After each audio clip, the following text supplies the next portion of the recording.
How to find and wholesale government lists. What is up, guys? Zach Ginn here. Rick Ginn here. And in today's video, we're going to show you how to find and wholesale the best list possible for wholesaling real estate.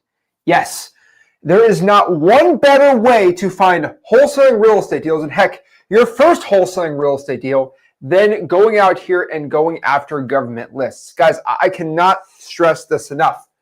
If you are able to get free lists from the government that have the most motivated sellers possible, guys, these are lists that the wholesaling softwares can only dream of having. And as somebody that owns a real estate wholesaling software company, let's get out of that, right? Because that whatever software I have or any software thing, they can't get this data. This is data that is so valuable that the other wholesalers can't get it, but it is being pulled every single day. There's new ones coming up, and by far, from the 2,500 wholesaling real estate deals that I have done and the ones that I continue to do, the ones that make me the most money, the 70, 80, 90, 100K pops, all are from this list. And what we're going to do is systematically break it down step by step today based off of the government list that you're going to get, how much resistance you're going to get on that list, how to pull the list, how to request it, if it's public record or not, and what the right marketing channel is going to be. We are not leaving one stone unturned on exactly how to pull the best free list possible. So if you have no money and you want to get rich wholesaling real estate, this is it. This is the video for you. Now, I want to make this very, very, very clear. This is a video that if me and Rick were not alive right now, if we were not in this, if we were not existing right now, you would not know about this. This would be secret. This would be behind a $15,000 wholesaling course program. This would be super, super secret. And this would be information that is locked away forever. But me and Rick got rich off of these lists, and we continue to get rich off these lists. So we are going to be the only source to get this secret knowledge that it's insane to me that nobody else in wholesaling talks about. Which means if you're watching this, you have an opportunity to get a list that nobody else, that if you are not watching this video, or if you are not subscribed to our YouTube channel, or you go through a course or anything like that, you do not know this even exists. This is the craziest thing. All right, this is the craziest thing. If you don't watch our content, you don't even know this exists. And most wholesalers, I'd say, they still don't subscribe to us, and they eventually will. But it's insane. So you guys are getting secret information and secret knowledge for wholesaling success that we're going to break down right now. So we got a lot to talk about today. So guys, let's break this all down. Government list, as we've coined the phrase, somehow me and Zach coined the phrase government list. I got a message the other day I would never trust the government. No, this is the one part where basically it's some sort of government service that puts somebody on a list. And all we're doing is identifying if there's smoke, there's fire. But it's easier to find the smoke than the fire. Your government list is the smoke. The other thing is, I always talk about ODN. ODN, it's an acronym. I love acronyms, MCTP, ODN. Everything on our government list I'm about to show you has the ODN. Off market, direct to seller, needs to sell. The need is the critical part. Ooh, I like that. These people have to sell. So if I told you the secret formula to getting the best wholesale deal is the acronym ODN, I'm going to show you without a doubt that every one of these I'm going to show you, they all meet that criteria. And our problem in wholesaling is a lot of times we're just meeting one out of the three criteria, and that's where most of you are struggling. So if you're not doing government list, pay attention to today's live stream. We're going to go in detail, step by step. Let's jump into it. So let's break this all down. So first and foremost, what is the first list that we are going to be talking about? We'll have Mr. Handwriting over here write it. Yeah.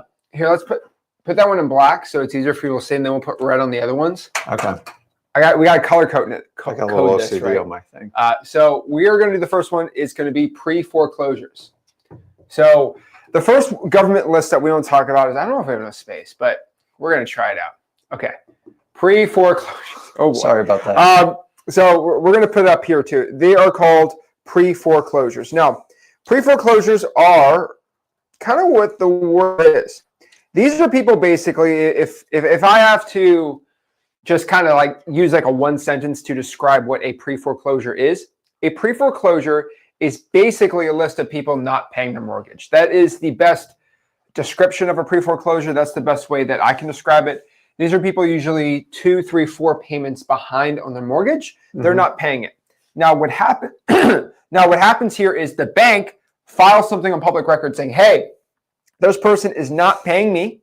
And so in return, I need to take this house over. And they have to go through the legal process and legal maneuvers. And it's a lot of blah, blah, blah, blah, hoopla. I don't want to, confuse you or like, oh, wait, what is it? Was it here, right? So pretty much what happens is they stop paying their mortgage. They are going to get foreclosed on. But before they get foreclosed on, there's about a 2-3 month process called a pre-foreclosure. Now, I'm not going to confuse you. There's less penances. There's all these actions being taken up.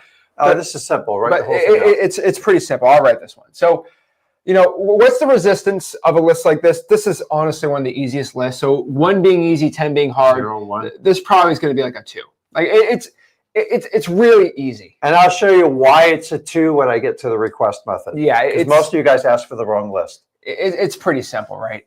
I don't think anything's really a 1 because some counties are actually kind of difficult, like to get like just public record. But so really, part of it is the people are difficult, or is the process difficult? Yeah, and we'll share with you on that. So how to pull a list? This is like the preferred method. So these are all. This is going to be at your county courthouse. Yes. So it's called the clerk of the court, public record. Whatever way you want to call it, or whatever way you want to chop it up and fry it out, that's it. The county courthouse. So every county is going to have one. There's 3,300 counties. They're all going to be a little bit different. So this is what you need to do. So here's where we get in the nitty gritty on it. How do I request this list? So first of all, I'm going to split this in 2 methods. Because remember, a foreclosure is a public lawsuit. There's nothing they can hide. The whole purpose of a lawsuit is to make it public, to make sure all parties are represented, anyone who has a claim against the property. So when we make the initial request, if you ask for pre-foreclosure, it's not going to work. Because they're like, I can give you the foreclosure. There's 3 houses going on the auction block tomorrow. Remember, foreclosure is the finality of it. You're doing everything beforehand. So when you do it, depending on where you are, there's 2 types you can ask for. You can ask for what we call an NOD, which is a notice of default. To be honest with you, it is golden. That is simply when the bank goes on record to say you're in violation of the terms of your mortgage agreement. And if you do not cure it quickly, we are going to move forward with a legal action. The next one, the legal action, is going to be what they call a lis pendens. Fancy legal word. This is why you got to hire lawyers for everything. These are the 2 lists you're requesting. Now, how do most people get them? A majority of the people get this online, or you can go in person. Because it's a public lawsuit, you should be able to get most of them online. Sometimes you have some challenging counties, but you guys are requesting NOD or a lis pendens. This is the earliest precursor. NOD is just an acronym for notice of default. And then lis pendens, sometimes they'll be marked LP. So when you ask this list, do not ask for pre-foreclosure. I need to get your most recent notice of defaults or your lis pendens open in the last 30 days. Everybody understand? And then ask how you can get access online. Once you do it once, you might have to go in person to figure out the process. This depends on what county you're in. Yes, guys, can you use services to pull these? You can. It's going to be extremely dated information. And remember, they're selling it to everybody across. Heck, even X-Leads. Like X-Leads is probably the most accurate when it comes to pre-foreclosures. On average, it's going to be maybe like a month behind. 30 days. That's not bad. Like you remember, if you look at any other software service, they're usually 45 to 50 days. We're pretty dang good, but like it's still 30 days, And so no knock on X-Leads. X-Leads got a lot of cool stuff. Like, guys, like you need to import those data into X-Leads or True People to get the skip tracing. But just telling you right now, we got to keep moving. Like, okay, there's a lot. I love talking about government lists, right? If I talk about this whole thing I'm bringing people to this video. Hey, how do I pull a pre-foreclosure? Yeah. Boom, sent here. But on public records, yes, this is a public record. And one thing I will tell you, because it is a public lawsuit, it is going to be on the court dockets. Now you're like, wait, what in the world is a court docket? A court docket is basically a schedule of all the court cases in the future. They have to legally have court dockets public to everyone. For example, hey, my uncle is getting, he's on trial for a crime.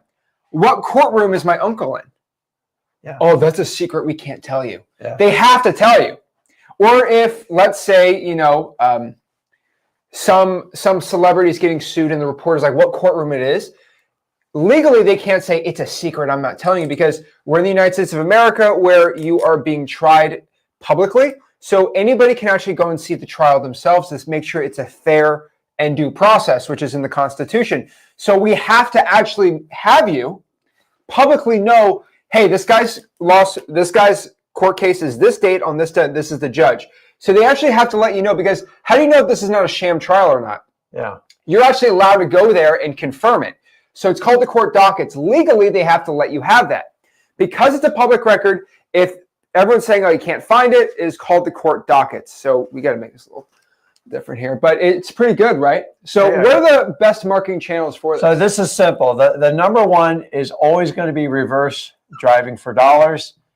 It is an effective way to do a door-to-door pounding campaign, and you're basically sticking sticky notes on the door. I will tell you, if you're in a market where you're comfortable doing the door-to-door and you feel safe, you can do it. It's not overly effective because it takes so much time. By doing the sticky notes, in my opinion, is the most efficient way to do it. You can use softwares to help you out with it. It doesn't matter. The next one is going to be simple cold calling. Well, texting. Well, I know, but cold calling is a big part of it.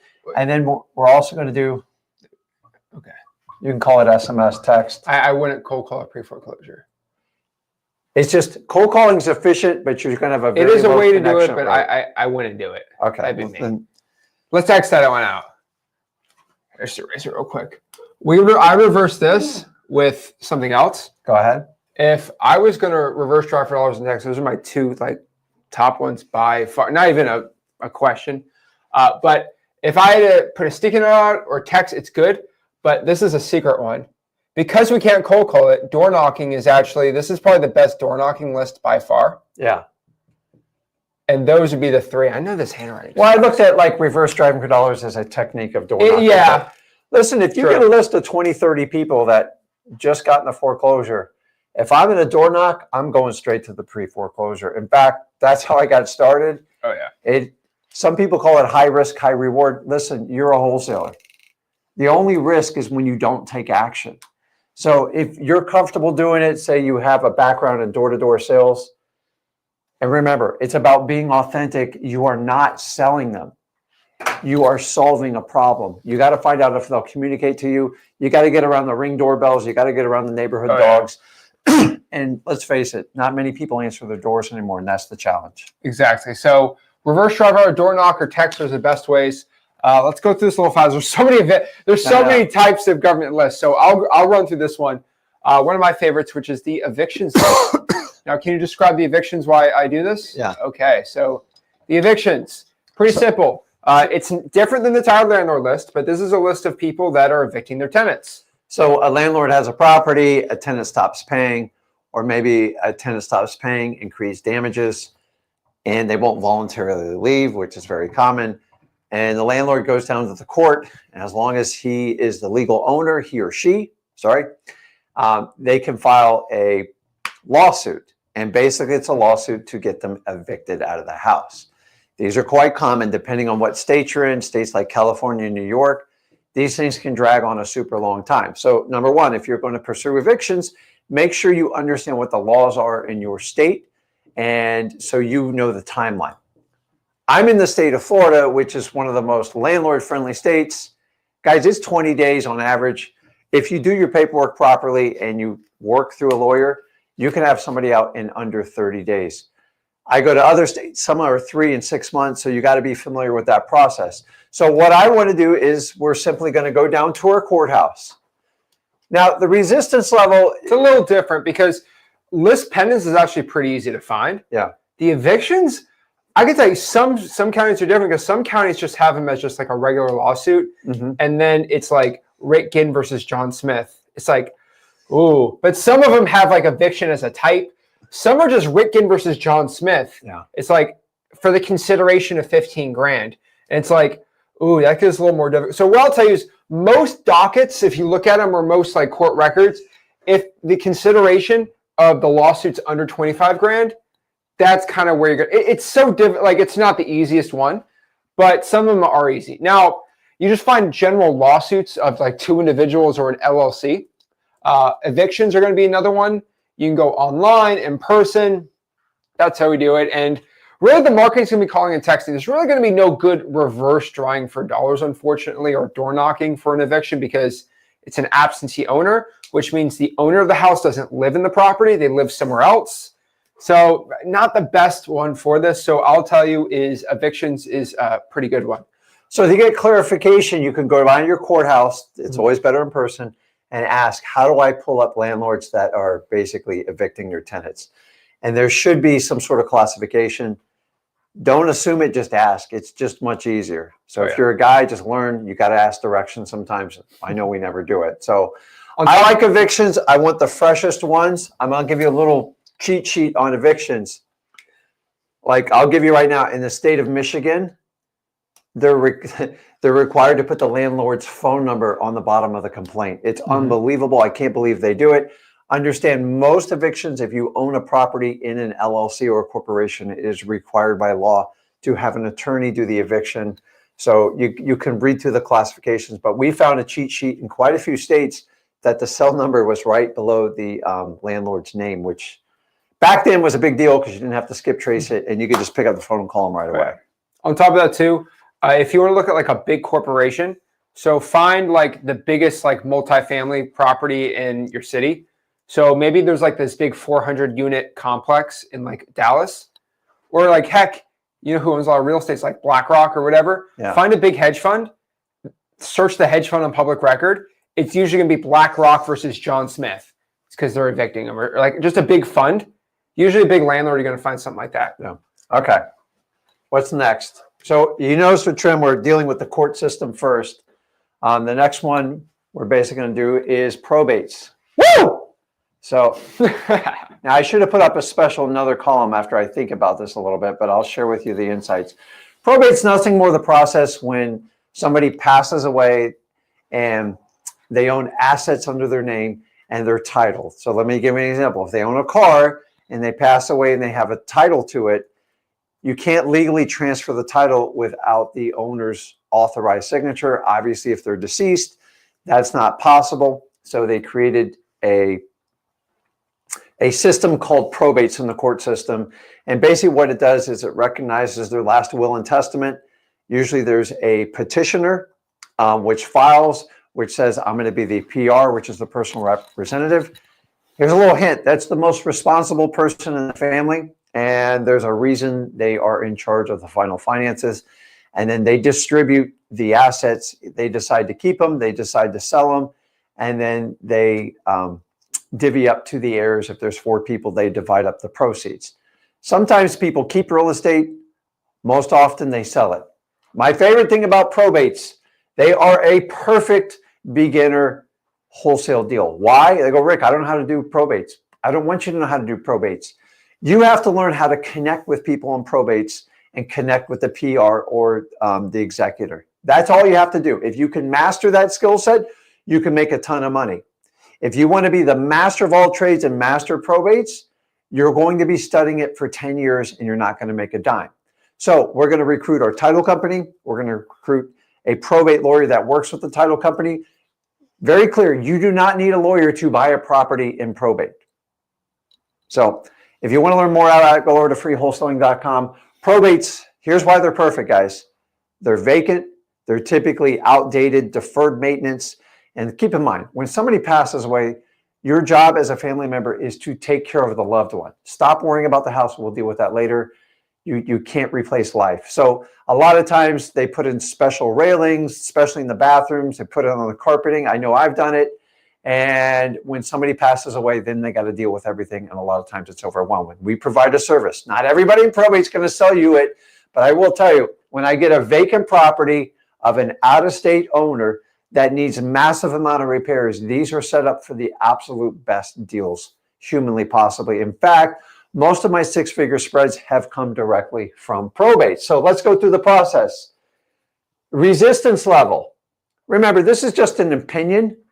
You're going to get some resistance on probates. So I'm going to put that. What number would you put that at? I already got a number. 5. Yeah. I said a 6. So Yeah. let's just call it a 6. Now, I'm going to go through this. How do I pull them? You go to your county probate. Everything's going to have county on it, so I'm not going to keep writing it over and over. There's a probate court. All they deal with is probates in your county. That's it. So we know we're going to the courthouse. How do I request it? Ooh, this is a good one. I will tell you.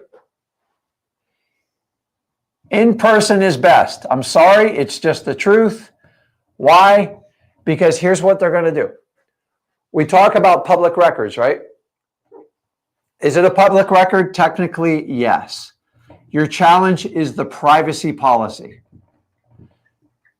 Here's the truth, guys. There's a lot of data vendors that will send people out or try to get online access, gather that information and resell it. I'm all for it.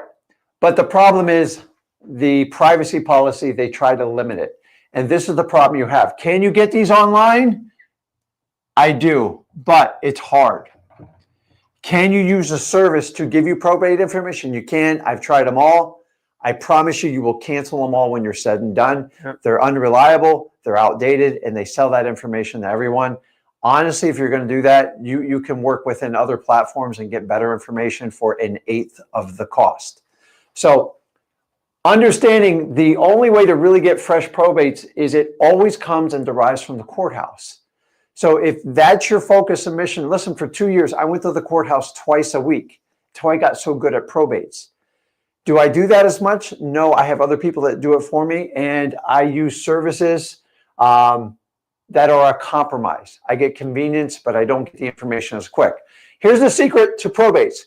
Whoever gets in contact with the PR or the executor first has the best shot humanly possible. Rick, how do I get in touch with them? I am so glad you asked. The best thing you can do is a letter. Now, if you go into freewholesaling.com, I provide you a template letter. It is proven. I've made millions of dollars on this letter. It works. It took me 1.5 years to perfect this letter. Put a little bit of your spin on it. I don't need everybody sending out the same letter. Rick, why do we use letter? That's slow late direct mail. Because it works. It works. Who do I send the letter to? You send it to the PR. Your job is to find out who the PR is on the docket, and you're going to have to find the docket once again. And remember, every county is different. You can ask people on this live stream. It is a little bit frustrating, but the profit potential, probates by far are the highest profit potential of everything. I'm going to show it to you on here. How else can I market it to them?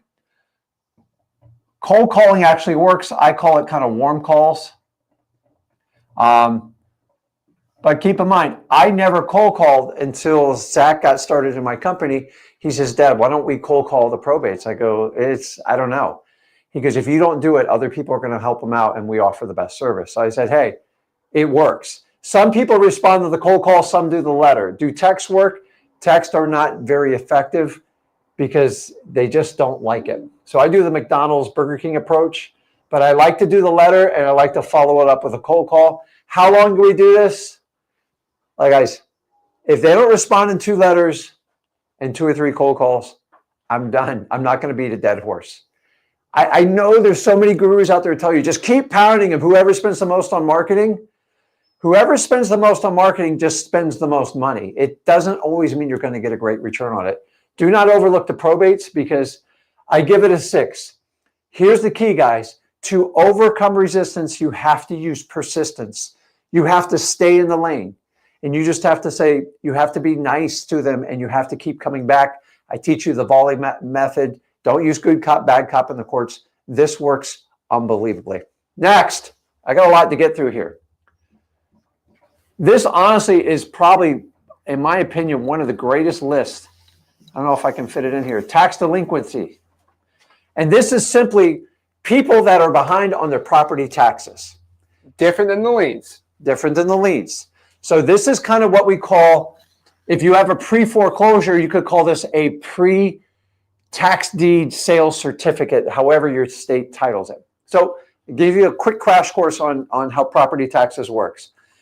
Taxes come due, say theoretically it comes due at the end of the year. They usually give a 3 to 5 month window to get the bill paid. After that, there's interest penalties, late payments, whatever it is. And after the period, if it's 3 months or 6 months, so the county can function, they issue tax certificates. They sell it to people like you and me, and we bid the interest rate. So they start at like 20%, and some people go down to 2%. That's absolutely nuts. It's not a bad return, but it's guaranteed money. And then that person has a lien on the property, and it functions so the counties and the cities can get the tax collected, and they pass the debt off to somebody else. And then eventually that certificate holder can file a foreclosure. Every state's different. It's usually around 2 years. So my sweet spot, are these hard to get? I'm just going to put this at, a 6.2. These used to be really easy to get. I used to go down to the tax collector's office, which is, how do we pull this? This is typically derived from your tax collector office. If you don't know where that is, just look where the DMV is, and it's usually associated with it. It's also anywhere where they do like county building permits, not city building permits. Now, how do I request this method? This is a debate, and it's constantly changing. Back when I first started, I just went in person, and then I would do it on a thumb drive. Now, occasionally, they will do email, but it's rare.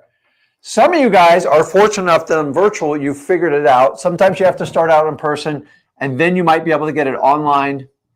Or as I said, you could also do email as well too. How you get this is the big debate. You're going to have to sweet talk some people.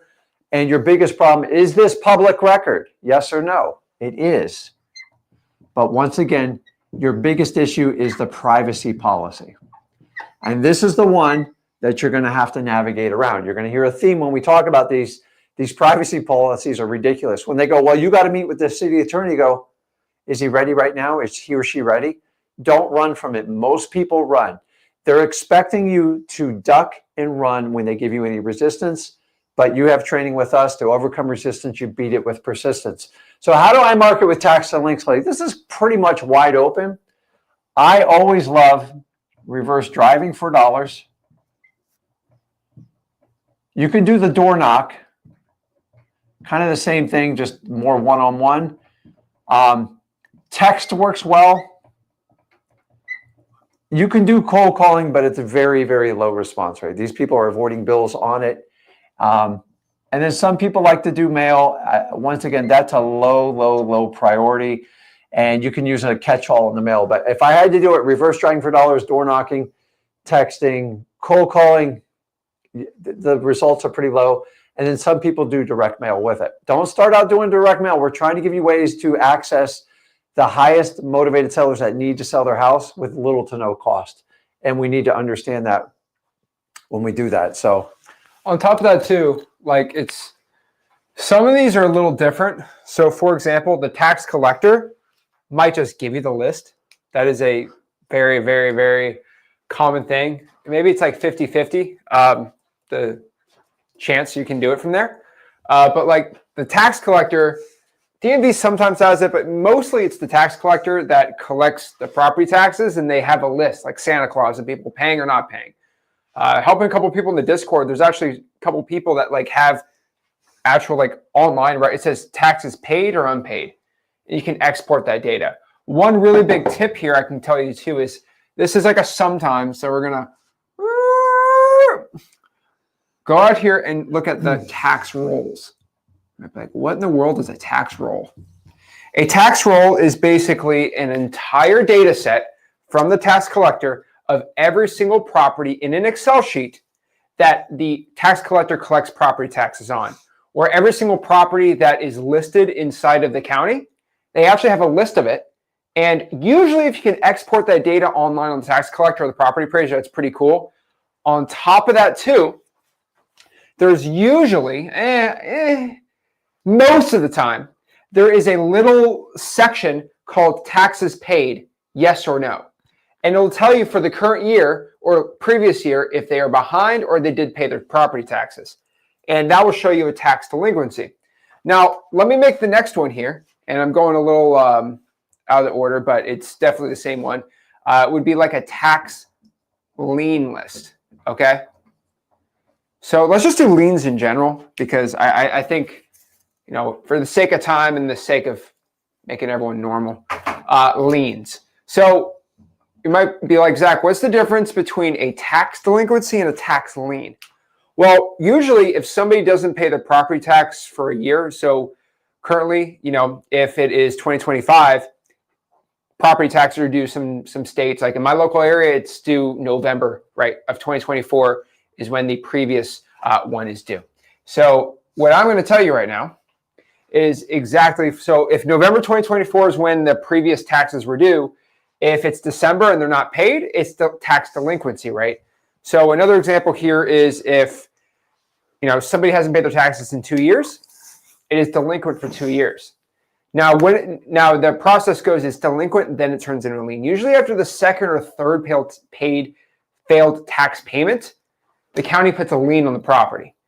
And okay, we have over 3,000 counties in the United States, so it's like they're all a little different. Some of them are like, well, we're just going to sell the lien. So we're going to sell you the property for how much the lien is, or then the auction, they get the proceeds and you can buy back the tax lien. They all get really confusing. Look at your local county, but usually a lien is recorded. That's pretty much the big difference. This one's kind of solid 3, maybe a 4. Liens are pretty simple to find. The reason they're simple to find is usually someone puts a lien and they want you to know there's a lien on the property. Usually if I put a lien on someone's house, they want to make it very clear. Now, the reason why liens are so easy is, I hate to say this, it's really easy to put a lien on someone's house. Like, for example, you know, if Rick's not watching, I could put a $50,000 lien on his house tomorrow. Like, I can do it. Now, does that mean automatically I get 50 grand from him? No, because he's going to sue the snot out of me, and he's going to prove that, no, he doesn't have any justification for that lien. What's the best example of this? These are mechanics liens. We have had, me and Ray, you know, we've had people on our properties give us quotes. We don't go with their quote. They slap a $10,000 mechanics lien because it cost what, 50, 100 bucks to do? And they think 10% of them are going to pay it. I have a $10,000 lien on your house, so you have to go with my bid. And these are big bids me and Rick do, like $150,000, $200,000 bids on properties. Some of these guys are so slimy, they'll put a mechanics lien on the house and say, well, I put a lien on it. The only way to take the lien off is if you pay me. And they don't understand that me and Rick like know what we're doing. We just say, okay, well, we're going to sue you for damages. And then they get a lawyer and they get a lawyer letter and they go freaked out. But like, thing is, anyone can put a lien on anyone's house. Now, if it's enforceable, you have to go to the courts and do all that stupid stuff. But liens are actually really easy to put on someone. It's just if it's enforceable. And so there's actually pretty easy to find. Now, how do you find it? It's pretty much at the courthouse. I'll also put, you know, quote public records, and it's kind of like a, you know, like we all say public records here and there, pretty much online and in person. Now, I want to make you very, very clear. Some of these lists are going to be a lot different than others. For example, hey, Miss Clerk of the Court, nice to meet you. I need to get the pre-foreclosure list. What? What are you talking about? We don't have that. Okay. And then you go behind your computer. Zach's stupid. His information doesn't work. I'm going to wholesale MLS. That's usually the quotes I get. Do not say, I want to get a pre-foreclosure list. If you're going to talk to a nice lady at the clerk of the court, say, hey, can I get a list of all of the list pendants or notice to defaults? That's what you got to do. Evictions. That's pretty easy. Can I get a list of all the eviction, basically, filings? That makes sense. You got to speak their language, right? If you go to, you know, Guatemala and then you start speaking, you know, French, it ain't going to work. That's not their language. You know, so you got to speak the language of where you're at. And where you're at is the courthouse. In their country, they only speak certain language. They only speak of certain things, right? Probates. You can kind of get away with probates. Can I get all the probate filings? That's the best way to do it. You can't, and so what I want you to understand is you don't go to the courthouse for a tax delinquency, right? So we didn't put It doesn't say courthouse on this, right? The tax collector. If you go to the courthouse, say, give me a tax delinquency, they're going to be like, we don't have tax delinquency. What are you talking about? They might try to show you tax liens, but they have no tax delinquencies. Tax collector does. Just make that very clear. Also, fun fact about tax liens, the tax collector has a record of all the liens they put on people. So it's kind of a double-edged sword. You can actually get both of them. And what I want everyone to understand here, because why I'm going so nitty-gritty in depth today, is because sometimes we just got to make videos like this. You can get, sometimes the tax collector says F you, I don't want you to get the tax delinquency. They'll just give you a tax lien list and think you're stupid. So make sure you get both of them. It's a pretty good one. Is it public record, the liens? Of course. There's really no privacy on this.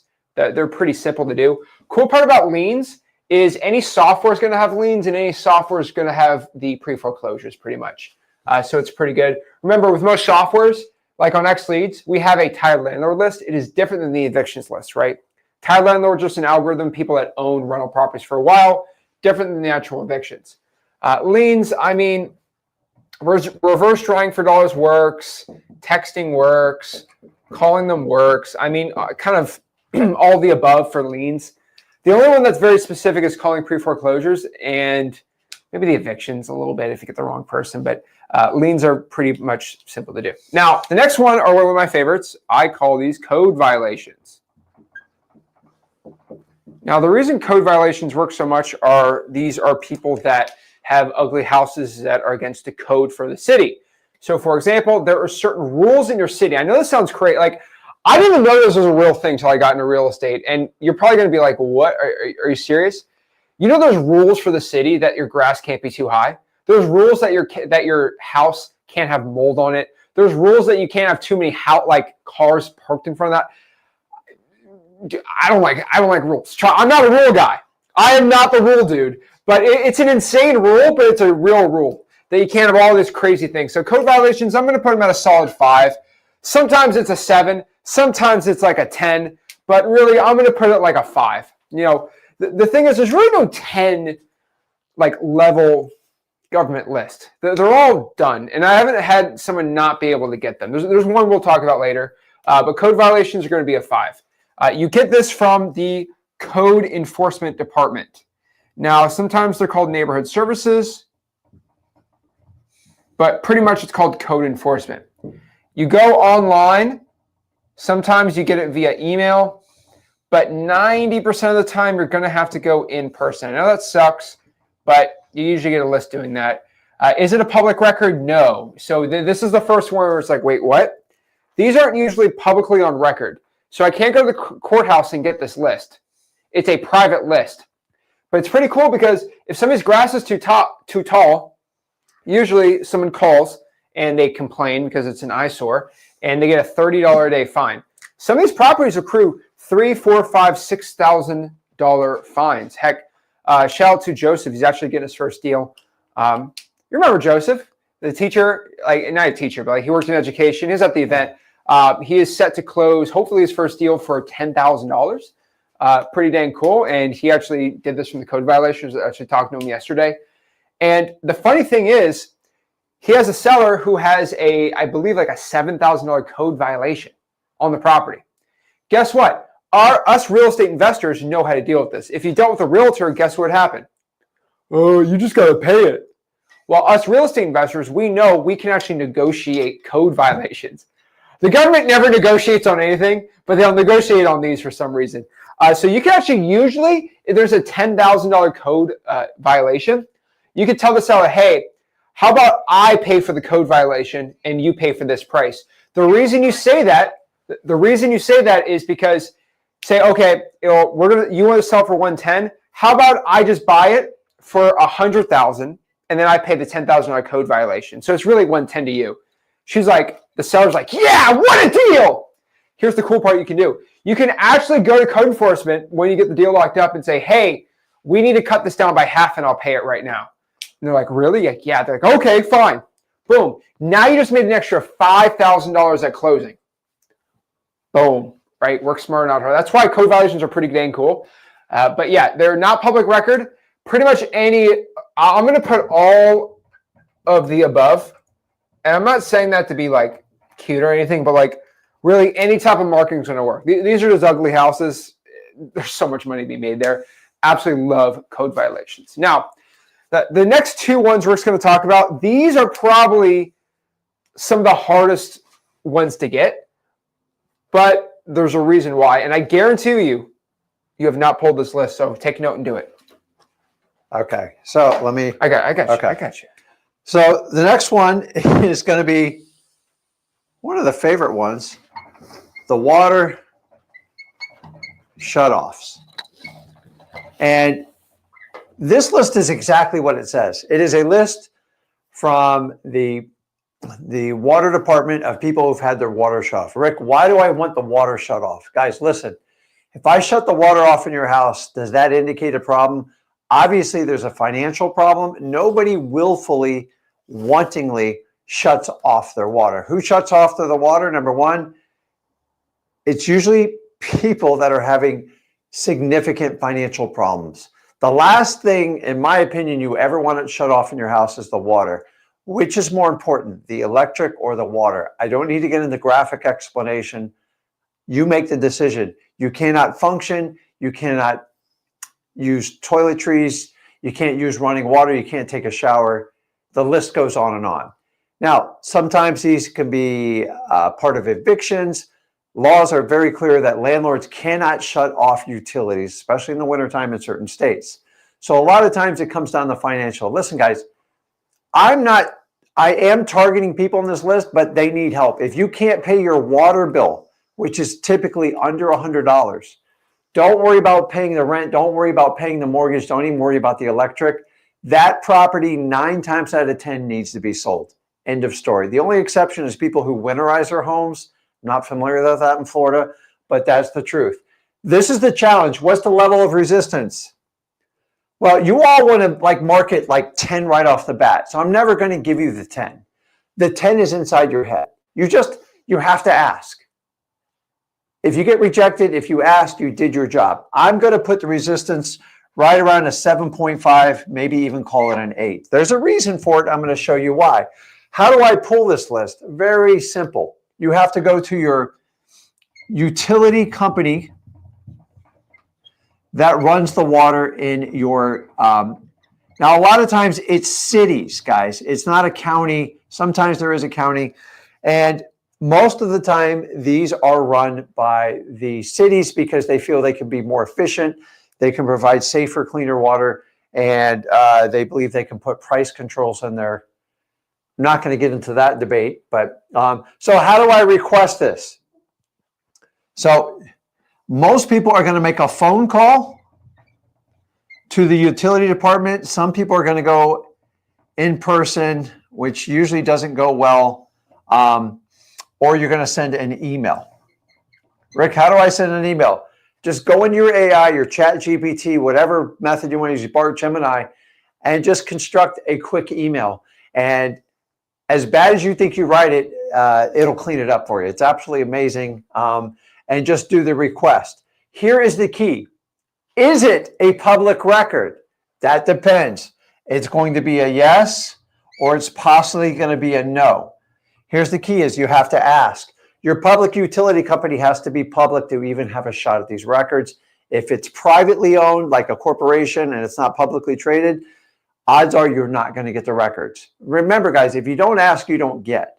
This is why you all think it's like a 25 when it comes to resistance. I get it. It's a major pain in the ass. It is a high failure rate, meaning if I ask 10 utility companies, maybe 1 or 2 of them gives it to me. That's just the numbers. We struggle in our own counties in our area. Some of you guys get it. I'm telling you, it's one of the hottest lists you can get. And then even if you get too public, you're going to have to deal with the privacy policy. And honestly, you're just going to have to sweet talk your way around this. You kill people with kindness. You do not threaten them. The old days, I used to teach you how to pull a FOIA request, a Freedom of Information Act. Don't even bother. It's an empty threat. They know it. And who wants to wait 6 months to a year to get that data? It'll be so outdated, they'll just play with you. So you're better off being kind to them. Marketing channel, very, very simple. The marketing channel I like to do is a combination of cold calling You can do door knocking, but it's very risky in my opinion. Some people do mail, but I find texting to be one of the best strategies. And listen, you guys don't need these massive texting platforms. I know it's been shoved down your mouth by the gurus for the last probably 7 years, but the reality is you can go in your Google Voice and you can one-off these. It's not that big of a deal. And what I would do is just tell you to work within X leads to get that information. Because here's the key is you get their email in there, you get their phone number, you have enough to get it going. Now, remember, some of these are absentee owners. Some of them are homeowners. We have no idea. Remember, where there's smoke, there's fire. I absolutely love water shutoffs. A lot of times this 8 number intimidates you guys and you make it like 25 in your head. Get it out of your head. Ask for it. If you don't ask for it, I guarantee you the answer is no. And you have to understand that. The next one, which I love, and I found this one by accident, is arrest records. Now, I'm going to tell you, it's not the funnest one. But keep in mind, people all the time get accused of crimes, either guilty or not guilty. I'm not here to make judgment on people, even in the slightest. But people get arrested that own property, that get incarcerated. They have to make a decision with the house. 9 times out of 10, they sell the house. But Rick, how do I find these people? This seems like crazy. It's simple. I'm going to show you. What is the resistance level? I'm going to tell you the resistance level on this is about a 2.5. And I give everything a 2 just out of like people don't even want to turn on the computer. So if you can turn on the computer and get through that other half click, how do I pull this list? Most likely you're going to pull it. If you have a sheriff that runs your county, that is the absolute best one. I'll put on here county. Or it's going to be a city police department. Now, we all agree, when people get arrested, is it public, yes or no? Yes, because this is why you see everybody's mugshot when they do it. Nobody likes the picture of it. And remember, everyone's innocent till the day they're proven guilty. How do I request this? Almost everything you do is going to be online. And all you have to do is go online to your sheriff or police department, and their arrest records are there. And the purpose of this, sometimes you have to go through one-off, but listen, every day they have to, depending on what the police department's policy is, they have to post everything. That's a great way to keep track of your community. So who am I looking for? Most importantly, you've got to understand this. Not everybody arrested is a good candidate, and not everyone arrested owns a piece of real estate. But I'm going to find people that get DUIs, and I'm looking for multiple and battery and kind of like a petty theft. Why? Because these are the habitual offenders. What happens when you get arrested the first time DUI? You get a big, massive fine, you get a day in court, and you get a massive probation. If you do it again, you're going to jail for 30 to 365 days, and you're under strict probation. You're going to lose your driving privileges. And then guess what? If you go through it again and you get arrested the third time, you can go away for 5 to 7 years. Those are the most common people we deal with. Now, it's different every state. I'm not here to quote the law, but the more you get caught with a DUI, the stiffer the penalty should be. It should be. We don't need anybody getting killed needlessly out there. But these are the ones that do it. There's a whole list of types to do it. You need to look for people that commit felonies because you have to be incarcerated.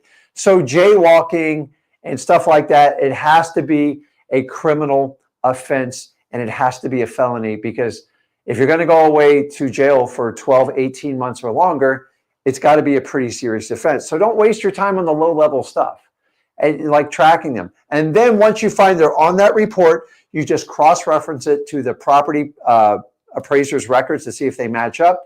If that's bingo, and you move forward. Is this public record? Absolutely yes. There's no question on this.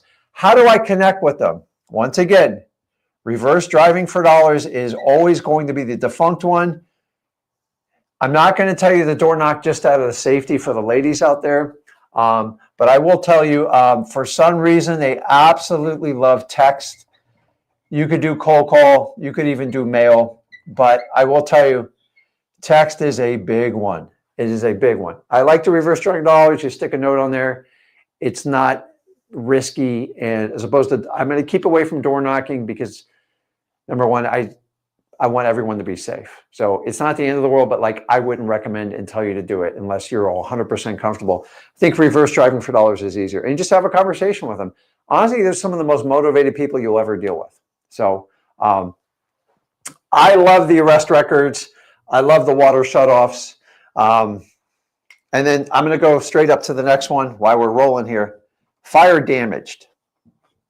Now, you all have heard this before. This is simply properties that catch on fire, that the local fire department shows up. It could be county, city. Once again, you guys should all be familiar with the firehouses in the markets that you work in, either locally or virtually. How hard is this list to get? I'm going to give it a 3.5 because the fire department's never the problem. How do I pull the list?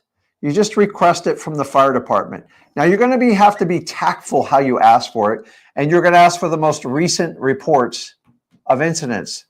Fire. How? In the last 30 days. That's, guys, do not complicate this. And by the way, God bless anybody who's a firefighter out there, because it's a job that they don't get a lot of credit for. They're willing to risk their own life to help people out. So please don't give a firefighter a hard time. They're just doing their job. They're getting more and more requests because of people like me and Zach. I do apologize in advance. But once again, I want to help people out that have houses. Now, most fires either start simply in the kitchen or the bathroom. Most of them are contained. And we're looking for people that want to sell those houses. And those are the ones that we absolutely want. So how do we request them? You can do it on the phone. You can do it online maybe, but doubtful. And you can always do it in person.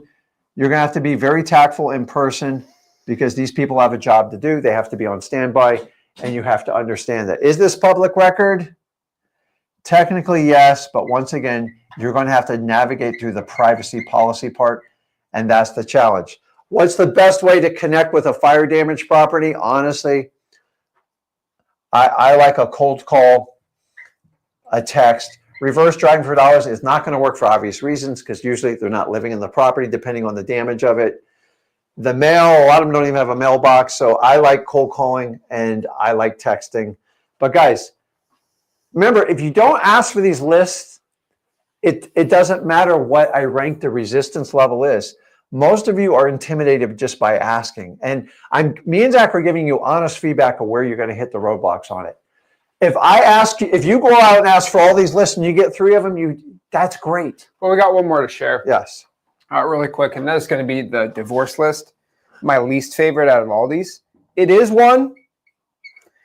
You know, it's a 3. You get this basically from the courthouse. Not my favorite. Basically, in person or online. They're pretty easy to get.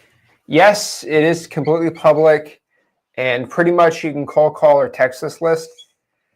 Divorces, they're just, both decision makers hate each other, so it becomes very, very, very difficult. But these are pretty much all of them.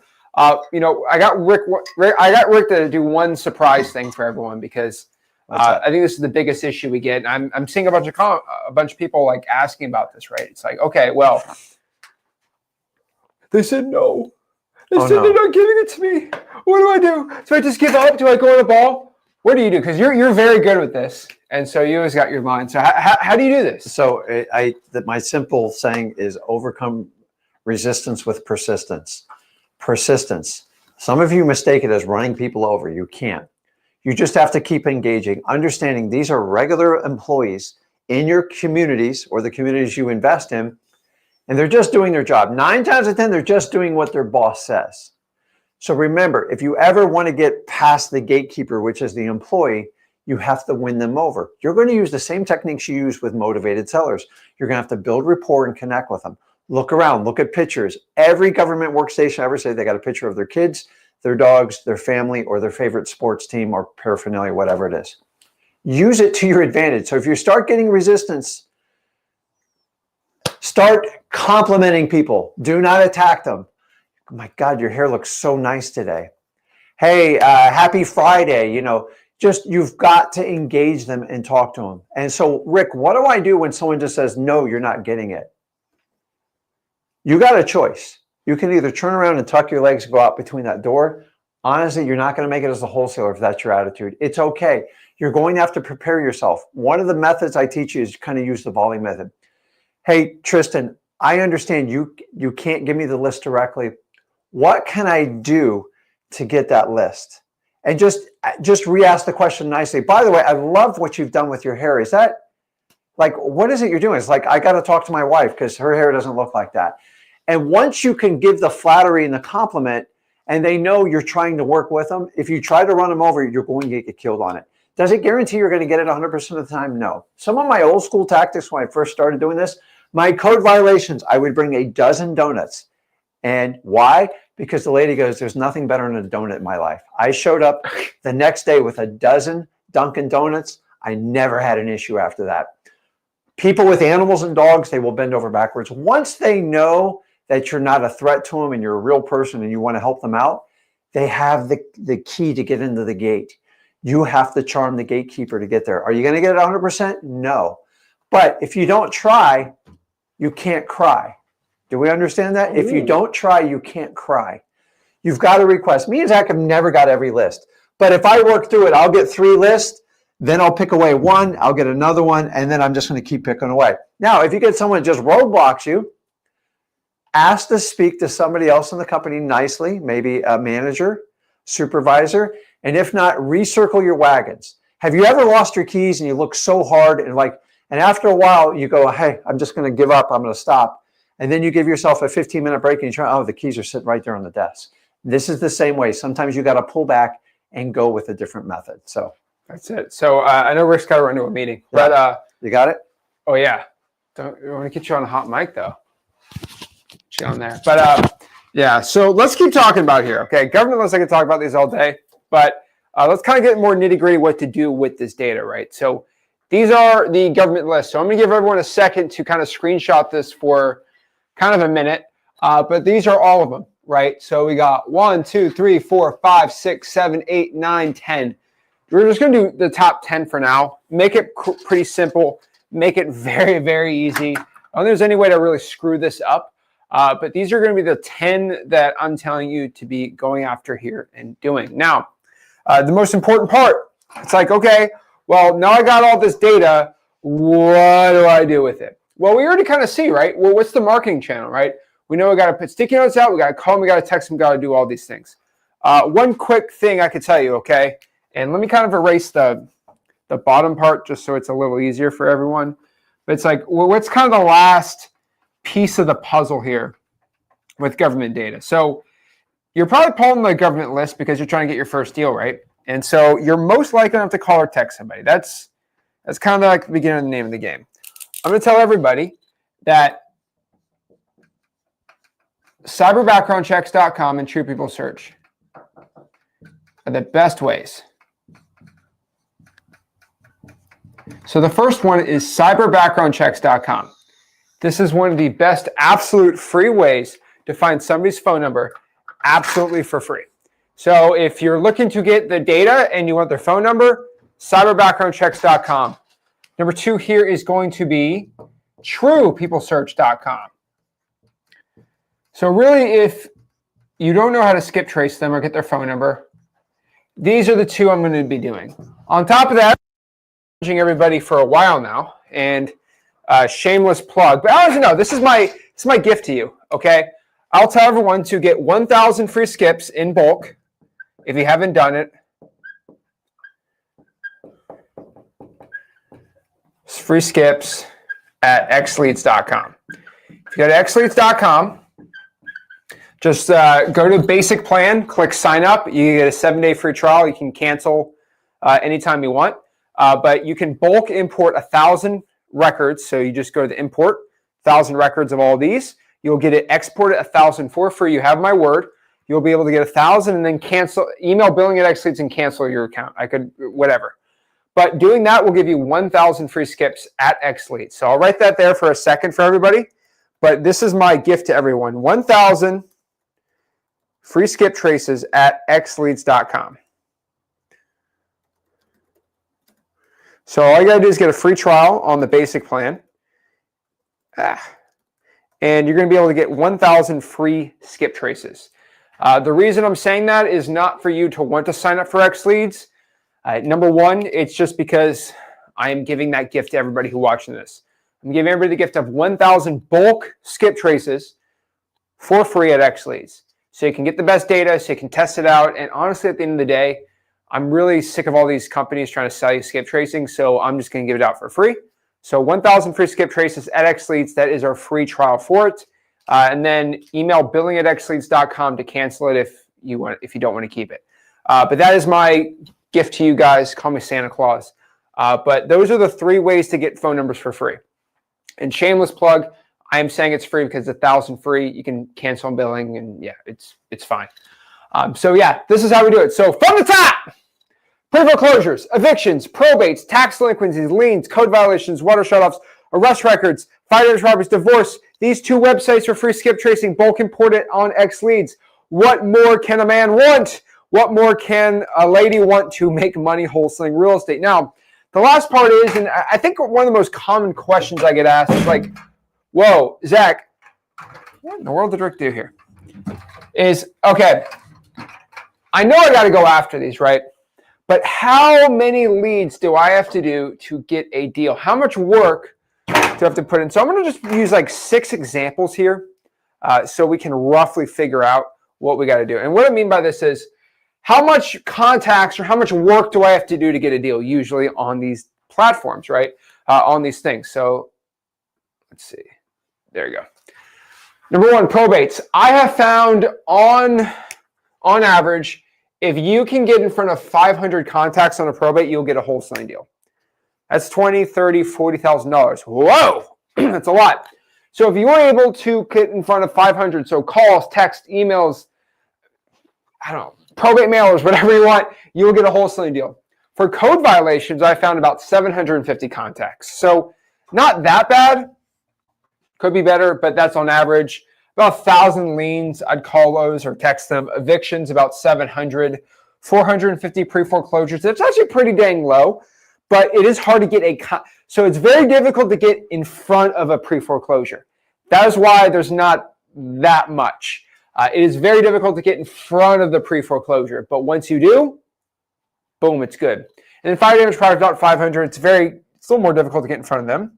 Then you're pretty much going to be good to go. So that is exactly how much on average work you have to do. Now, compare this to like a high equity list on like X Leads, right? You're going to have to do 3,000, 4,000, 5,000 texts. And you're told that like, guys, don't call because you have to do 5,000 calls to get a deal. That is true if you use just a regular old software.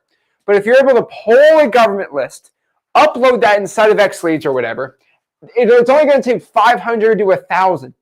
That is the benefit of going after government lists. That's why I'm so passionate about it. And most importantly, that's why I'm so passionate about it for beginners getting started in wholesaling real estate. This is the path. This is the key. This is how we do it. So that is exactly the top government lists for real estate wholesaling. These are the top lists to get started in wholesaling real estate. There's some other like free ones that aren't from the government, but this is government list, how to get deals. This is it step by step. Now, what I want to do is answer some questions you guys have. I also actually gotta mention that. There we go. There we go. Cool. I had to change the freewholesaling.com there. It is not a course anymore. It is a community. So FYI, if you have been living on a rock, you don't know this, freewholesaling.com has moved to a community and a course together.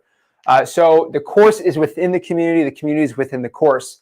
So now you can learn wholesaling real estate and actually chat with other people inside of the course. So it's actually officially the largest wholesaling community in the entire world. So that's insane to me. So yeah, freewholesaling.com has moved. We have over 1,400 people that signed up in the first couple days. So it's probably going to just keep growing. It's the second biggest school community in real estate, which is, I'm very proud of that too. But yeah, freewholesaling.com. That is our free wholesaling course in the free community. So I'm pretty excited about that. Check it out scrolling on the bottom. What I want to do is answer some questions we got here about government lists, doing everything like that. So best community, love it. Love seeing that. Appreciate that. Thank you, thank you, thank you. You guys are so nice to me. Appreciate it. Love the support. Christopher says, I can only get 3 out of the 10. Christopher, can you name in the comments? Let me know, what are the other ones that you can't currently get? I'd love to see, and maybe I can help you out there. I'm going to wholesale all the properties in cold call. They're going to say no because you're taking advantage of public record. Well, Nicholas, the thing is, it doesn't matter if you take advantage of it. They still have to give you the information. Now, would I tell them that I'm doing it? Probably not. I would just say I am a private individual doing private research. That works pretty good. An old thing I used to do is when I was in college, and still I was doing it outside of college, I would get like a hat, because I went to University of Florida, so I have like a University of Florida hat. I'd put that on, so I think I'm still a college student. Like if you live in Colorado, have like a Colorado State hat or whatever, they think, oh, this is just a college student doing research. That'll work pretty good. Can you set aside so you can? Yeah, I'm gonna give you one more screenshot y'all can do on here. I'm actually going to take a picture of this and post it in the school group and the Discord too, so we don't mess up here. Cool, gangster. All right, so I'll take a picture. I'm going to post it in the Discord and the school group later today, so don't worry about that. I'm not saying they say no. I'm saying, what do you say when they ask what do you need the list for? See, that's a great one. Now, if you answer it calmly, you're going to be fine. But if you answer it all freaking out, it ain't going to do well. So, why do you want this list? Well, I want this list for private research. I'm researching these public, basically, lawsuits based on the property addresses, and I'm trying to see if there's correlations. This is for private research, and this is public information. So I'm doing research on publicly given information out. Why are you researching? Because I love information. I love graphics. I love seeing correlations of things and trying to see what's best for the community. No one's going to be upset that you're like a stats nerd. I'm a nerd for statistics. I'm doing private research. People do private research all the time.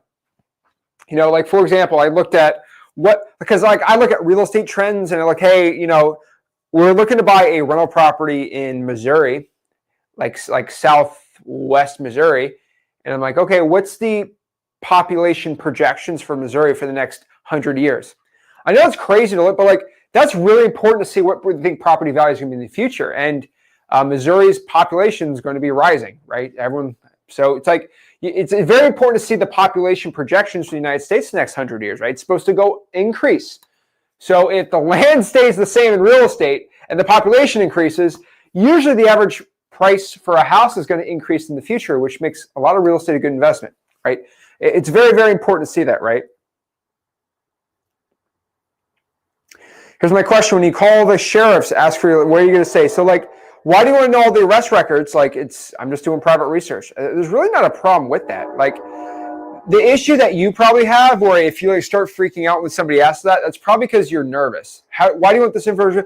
Oh, well, I'm just doing the private research. They ain't going to give it to you. Just be calm with it. You'll be good.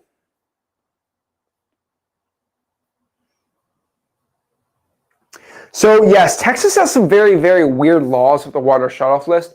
One thing I can tell you to do is try to do the tax liens. The water lien. So it's actually called a utility lien list. So the utility department puts a lien on a property. That's kind of the workaround with that.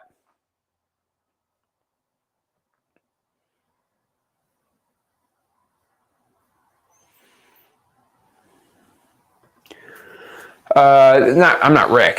But what's the highest one I've seen is about 50 grand. Awesome.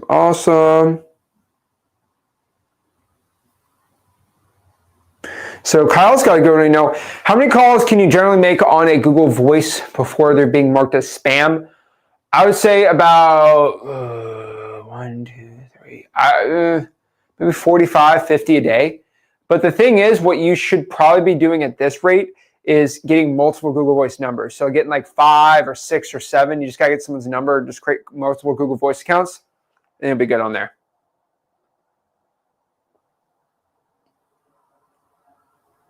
Let's see here. Candace, are these lists free? Yes, this is why I am screaming from the rooftops to pull this list. They're free. They cost $0 at all. That's why you got to be doing them, right? You know, as a guy that, you know, loves software and all these things, right? But like, I get mad when a real estate wholesaling influencer type guy or gal is usually like, well, the way for you to find a wholesaling deal is you have to pay money to go get it. It's like, I hate that. Like, you only have to pay. The only way to get deals or to be successful is to pay. I hate that. You know, we get real estate influencers telling you that you have to spend $7,000, $8,000 on SEO to be a real player or to have success in this business when this is all free. That's me crazy. And you make way more money doing that. I promise you that. Anthony's got a good question. What if you're trying to get probates virtually and can't go in person? So you're going to have to email, request the court dockets maybe, possibly. Let's actually just go here and look, right? So probates in person, can't do that. Well, we can try online to see if there's public record online, or we can request the court docket or the schedule of court records. The chart's got everything you need in there, man. We're going to get the probate letter. So the probate letter can be found at mailingmastery.com. That is our direct mail course. Juan says BlackRock owns most of the real estate in America. Dude, as a real estate guy, I actually like have a pet peeve with this. I think everyone says that. It's so crazy. So let's do the value of real estate BlackRock owns. Let's see. So BlackRock, according to their website, I just want everyone to say, everyone says BlackRock owns everything and we're screwed in real estate. It's so funny. So if I look at this, okay, Juan, I want you to understand that, like, Juan, you're saying things out of context here because this is BlackRock's website. BlackRock says they own approximately $120 billion in U.S. real estate. Now, what is the value of real estate in the United States of America? 47, so let's call it $50 trillion. So what is 120 billion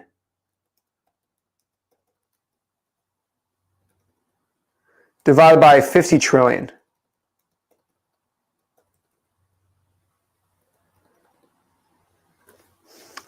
So multiply that by 100%. BlackRock currently owns less than 1%, a quarter of 1% of all the real estate in the United States of the value. So I'm just telling a lot of people that BlackRock owns everything. We can't wholesale because BlackRock's going to own everything. BlackRock doesn't even own 1% of the real estate in the United States of America. And they own a quarter of 1%.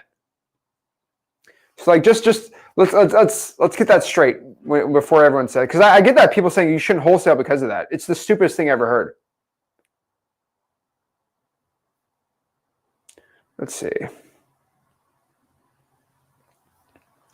Mark's got a great one. In your professional opinion, what's the top 3 to start with? It's like choosing my top 3 children if I had 10. It's so sad. They're all beautiful. But I do have favorites. So probates, number 1, that's my favorite child. Code violations are my second favorite child. And the rest are okay. I would say pre-foreclosures. So 1, 2, and 3. Code violations, probates, pre-foreclosures. And conveniently, I had a conversation with Mark about this the other day. He said, what should I pull? I have an eidetic memory. I have a photographic memory, Mark. Remember this. I do not forget. I told him to pull the pay-per-view buys because he's in Vegas. He's like, what, pay-per-view? I said, yes. He said, what do you mean pay-per-view? I said, probates, pre-foreclosures, and violations, pay-per-view. If I'd only get 3, those are the 3. Pay-per-view. It should be PPC, but I do not like PPC, so I even refuse to say the word PPC. But yeah, PPV, pay-per-view. Probates, pre-foreclosures, and violations, so code violations. That's the best way I can describe that. Oh yeah, Church owns a lot of real estate. I'll tell you that. They probably own more than BlackRock, honestly.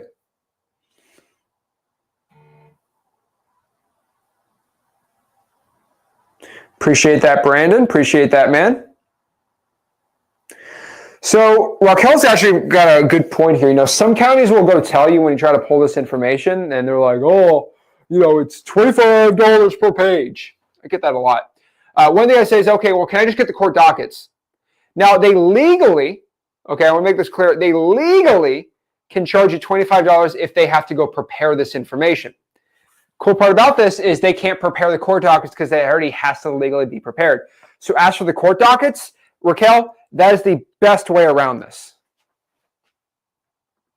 Andrew, what's up, man? Hey, Zach, when I offer on a pre-foreclosure, will they take it for less than what they bought it for?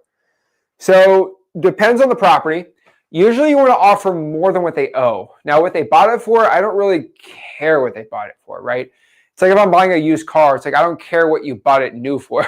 You know, it's probably going to be less. Now, real estate usually appreciates, as we know, but sometimes it'd be a little different. You know, who knows? I don't have a crystal ball, but I only pay based on the value of the house and the current comps and, you know, things like that. All right, let's see here. Look at all these action takers over here. I have a contract in San Antonio that's for sale by owner, but the website you gave me doesn't work. Want the contract now? I'm like, what now? I just lost a brain cell reading that. Find a cash buyer. Go to philsey.com, learn how to find a cash buyer. I don't even know. Some of y'all got to speak English when you talk to me. Y'all be speaking French. Oh, Lord.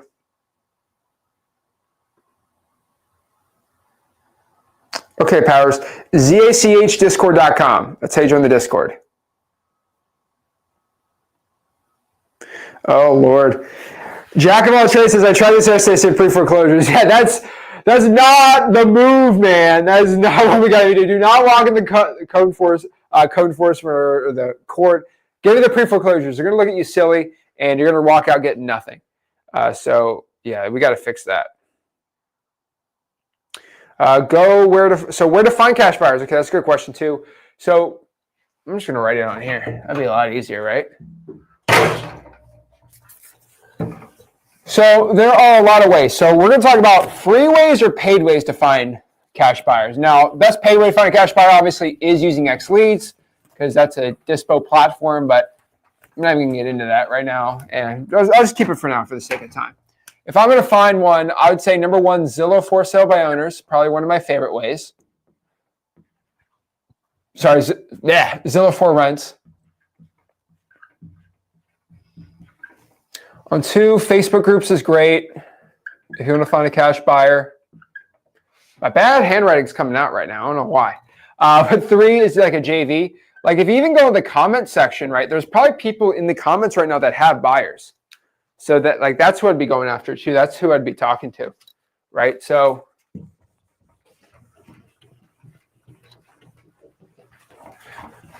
the reason is because with JV deals, like you just really kind of skip the line. It's like Disney, like you got the fast pass, and you get a fast pass of a guy who's closing like 10 deals a month, and you just JV with him, right? I think I saw Stan in the comments. Stan's in Pensacola. That guy already has a ton of cash buyers in Pensacola, so it's like taking the fast pass. Like Stan already has all the buyers, so you don't have to worry about it. He'll just do it. You got to give him part of the deal, which I know kind of sucks, but like I'm telling you, better than nothing, right? So you could JV to find a cash buyer, right? On top of this, too, you can post the deal. Again, some states I probably wouldn't post the deal, but I would post the contract, not the deal, right? You're selling the contract, not the deal. It's kind of funny. Some people think like, oh, you have to take a picture of the contract and that's what you sell. But that's a great way to do it. On top of that, too, title companies are cool. So I'd write title companies to sell the wholesaling deal. And I'd probably just use like XLeads or dispo software. And then if you can find public records of just cash sales, I know it's a little more difficult. Properties that sell without any debt associated to them, I know it's a little more advanced, but that's a different way to find cash buyers. But social media, all these things, that's how I'd find a cash buyer to sell your real estate contract so you can make money wholesaling real estate. That's pretty much it. That's exactly how to do it. Boom, boom, boom. Awesome, awesome. So, but like, okay, what if my cash buyer doesn't like daisy chains? Well, I could care less. They're buying the contract to buy the property. They're not buying who's on the daisy chain. So, I mean, I know they don't like it, but if it's a deal and they make money, they're going to take it. I don't like daisy chains either, but if the deal works, it works, right? It's the best way to do it. So, guys, that is how you pull the government list to make a stupid amount of money wholesaling real estate. Guys, if you want to learn more, just go to our free real estate wholesaling course, freewholesaling.com. This is how you pull them. See you guys soon. This is Zach Ginn signing out. Have a blessed one. Thanks, guys.